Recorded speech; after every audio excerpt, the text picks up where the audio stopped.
Pemirsa, tak terasa kita telah sampai di penghujung tahun 2025, tahun yang penuh cerita tentang harapan yang tumbuh, tantangan yang menguji, dan juga peristiwa-peristiwa yang membentuk perjalanan kita bersama. Dan hari ini pemirsa, kami akan mengajak Anda untuk menengok kembali momen-momen penting yang mewarnai perjalanan bangsa dan dunia sepanjang tahun 2025. Sebuah rangkuman fakta, peristiwa, dan juga cerita yang kami rangkum dalam Kaleidoskop 2025.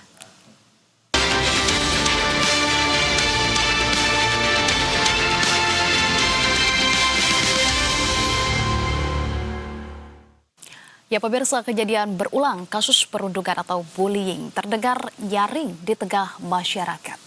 Ya, kekerasan fisik maupun psikologis membuat korban berjatuhan dari berbagai jenjang pendidikan, mulai dari sekolah dasar hingga universitas.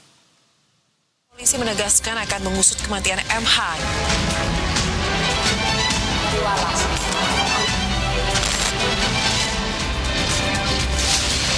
Sebagai pelaku ledakan di SMA Negeri 72 Kelapa Gading, Jakarta Utara.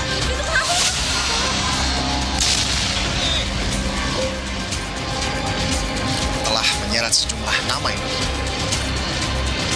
Dugaan korban perundungan atau bullying, Pelaku perundungan sengaja masuk untuk membalas dendam.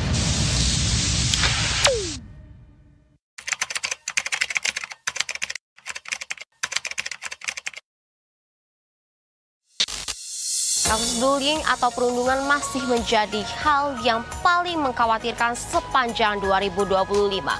Puluhan nyawa anak bahkan melayang karena diduga menjadi korban perundungan. Mirisnya kasus ini justru banyak terjadi di lingkungan pendidikan.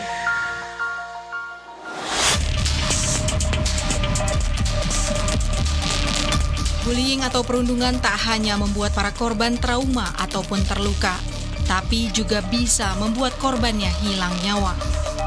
Di penghujung tahun 2025, perhatian publik tertuju pada kasus Muhammad Hisyam atau MH, siswa kelas 7 SMP Negeri 19 Tangerang Selatan yang meninggal dunia akibat perundungan berujung aksi kekerasan.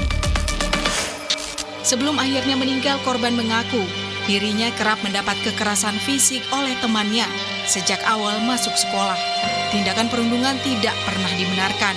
Namun mengapa di sekolah yang katanya tempat menimba ilmu, belajar etika, budi pekerti dan berempati, justru ada anak manusia yang terluka dalam diam dan ketakutan.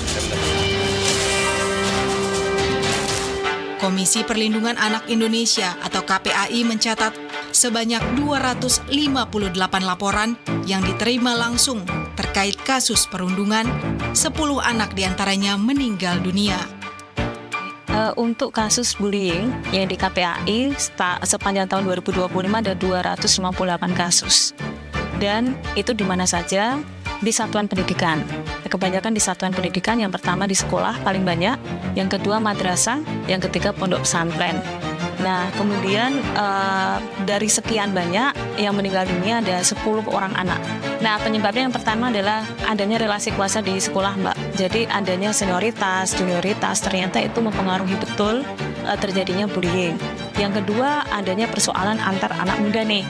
Dari mulai persoalan mungkin teman bermain, perselisihan, sampai pada asmara. Mungkin ada yang membenci dan lain sebagainya.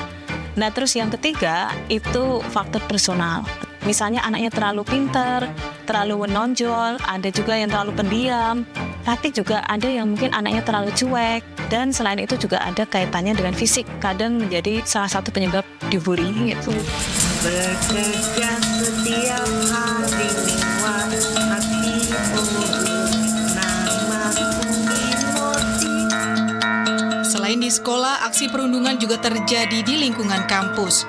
Timoti Anugrah Saputra, mahasiswa Universitas Udayana, nekat mengakhiri hidupnya di tempat ia menimba ilmu. Mirisnya, setelah kepergian Timoti, komentar tanpa empati justru memenuhi media sosial. Perundungan verbal itu justru datang dari rekan-rekan sesama mahasiswa. Pihak kampus tidak tinggal diam. 6 mahasiswa yang terlibat dalam percakapan nir empati pasca kematian Timoti dipecat dari organisasi kemahasiswaan mereka.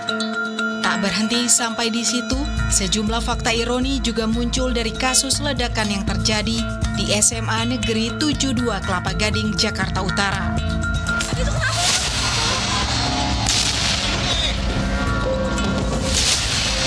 Di awal memang tidak langsung menuju kepada ideologi terorisme, tetapi anak-anak dibikin tertarik dulu, kemudian Di antaranya kemungkinan pelaku yang merupakan siswa kelas 12 di sekolah tersebut adalah korban perundungan.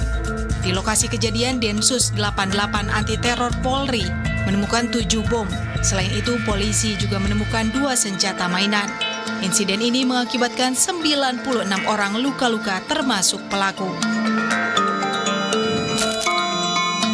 Upaya perlindungan untuk peserta didik sebenarnya sudah ada. Salah satunya melalui Permendikbudristek nomor 46 tahun 2023 yang dengan tegas mengatur pencegahan dan penanganan kekerasan di lingkungan pendidikan.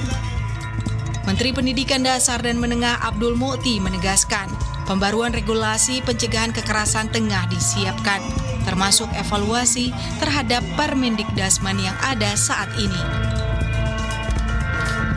Masih ada tindak lanjutnya lagi, karena itu kan baru langkah awal untuk kita menghimpun masukan-masukan dari masyarakat dalam rangka perbaikan peraturan yang sebelumnya, yang mudah-mudahan nanti pada akhir tahun ini selama